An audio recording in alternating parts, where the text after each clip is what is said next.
Ngayong araw nga mga kaprobinsyano, habang kami ngayon nagbabasa-basa ni Boss Commander ng inyong mga comment, eto't bigla nga ako napahinto sa isang komento ng isa nating kaprobinsyano. Oh, sabi niya no, magbaka ka naman daw. Umiikot lang daw sa good call, kambing, palakad, dagat, baboy, bibe yung niluluto mo. Ano, sumba ka? O, pwede naman. Ano, tara? Let's go!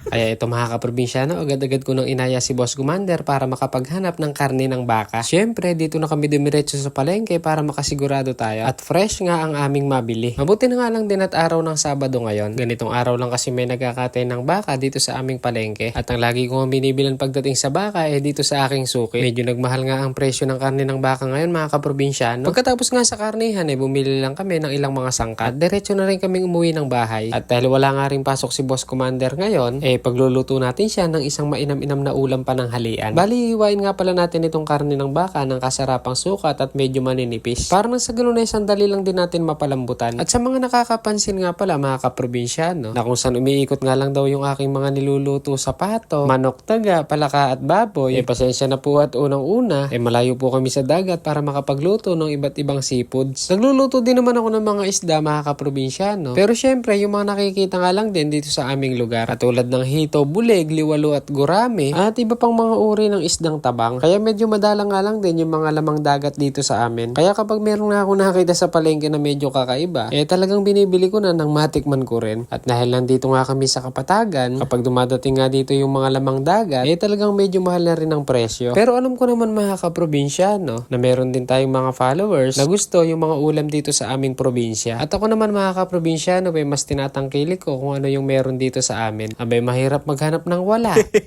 At para mapasarap nga natin itong ating lulutuing karne ng baka, tinimplahan ko nga lang ng ilang mga pampalasa, toyo oyster sauce, seasoning at isang kutsarang asukal. Tapos binabad ko nga lang mga kaprobinsyano yan ng nasa 1 oras. At habang naghihintay nga, sinalang ko muna itong aking mahiwagang kawali para magprito nitong bawang. Gagawin lang naman natin ito mga kaprobinsyano na pang toppings mamaya. Mekos-mekos nga ng walang mulat hanggang sa mag golden brown. Masarap kasi dito mga kaprobinsyano yung talagang may lutong. At pagkatapos nga mga kaprobinsyano nag-isa ulit ako dito ng bawang at diretso na nga rin natin sasangkutsahin itong binabad nating karne ng baka. Bali part ng Kasim nga pala mga kaprobinsyano yung nabili kong karne kanina. Medyo tanghali na rin kasing napunta ng palengke kanina kaya naubusan ako ng lomo. Yun mang tinatawag na tenderloin. At pagkalipas nga ng 30 minutos na pagpapalambo, para mas sumarap nga at lalagyan natin itong pirinito nating bawang at bubudburan nga rin itong leeks. Siyempre pampagana natin hindi mawawala. Yung ganyang datingan nga mga kaprobinsyano yan na ang sinyales para tikman muna natin.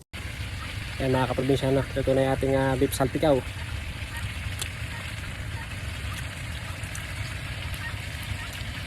Gusto na mga kaprobinsyano. Kain na tayo. Mukhang mapapalaban naman tayo nito mga kaprobinsyano.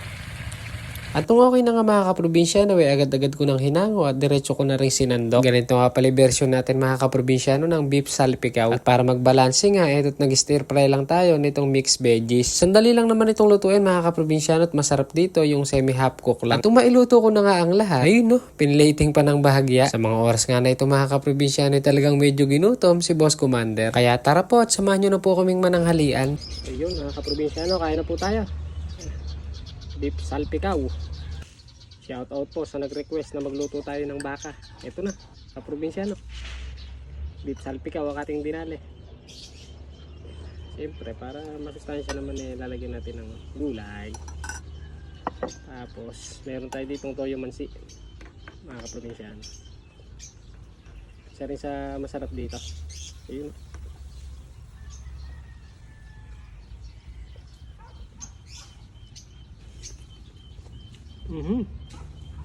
Bo. Good. Kain na tayo mga kaprobinsyano. Ayan at masarap ang ating ulam ngayong araw, beef salpikaw. Okay, tikman natin ang ating beef salpikaw.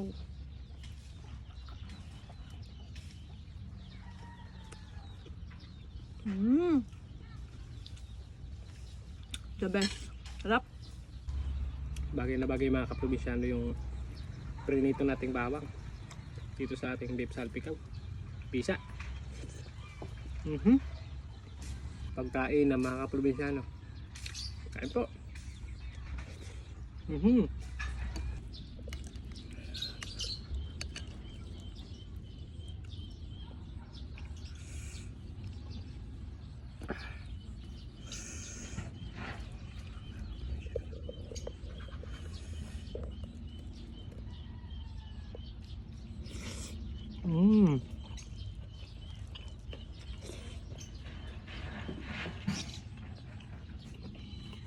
Kapag nasubukan nyo nga mga kaprobinsyano yung ganitong luto, panigurado yung magugustuhan nga rin ng inyong mga commander. May kahit medyo makulimlim nga ang panahon, ako'y pinagpapawisan. Napalaban na naman yung isang kaldero naming kanin. O paano ba yun mga kaprobinsyano? Hanggang dito na lang po muna yung ating video. Maraming salamat po sa patuloy ninyong suporta sa ating munting page. Hanggang sa muli. Bye-bye!